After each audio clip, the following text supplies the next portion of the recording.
Okay, so looking at this, we want to order the solids by volume from least on top to greatest on bottom.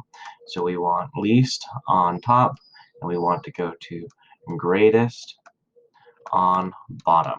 Okay, now when we do this, we're talking about these solids here. Now each of these solids are classified as prisms, right? Because these are prisms, we can find the volume by doing the area of the base times by the height of the prism. So it's going to be the same formula we're going to be using for all of these. Okay, area of the base times by the height.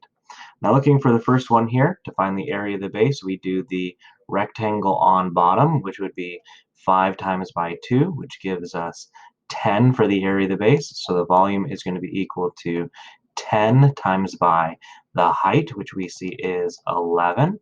So 10 times by 11 is going to give us 110 for this one's volume.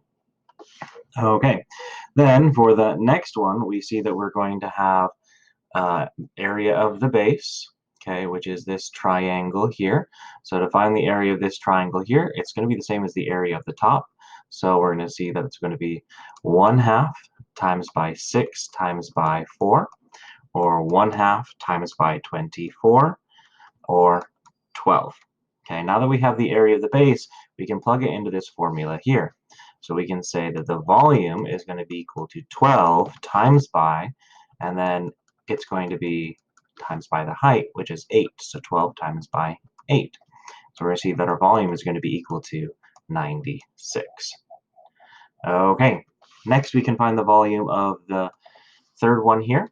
The area of the base is already given to us. It is 56. So the volume is going to be equal to 56 times by the height, which we can see is going to be 3. So our volume of this one is going to be, and I don't want to try and do that in my head just yet, because I want to just make sure I get it right. 56 times by 3 is equal to 168.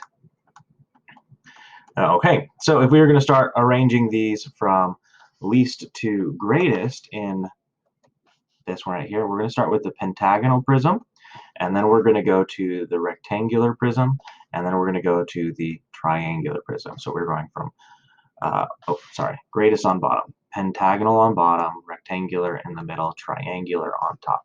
So we have least triangular at 96, then we have our mid one at 110, then we have our large one at 168. And just pay attention to what order these are supposed to be in. And we are.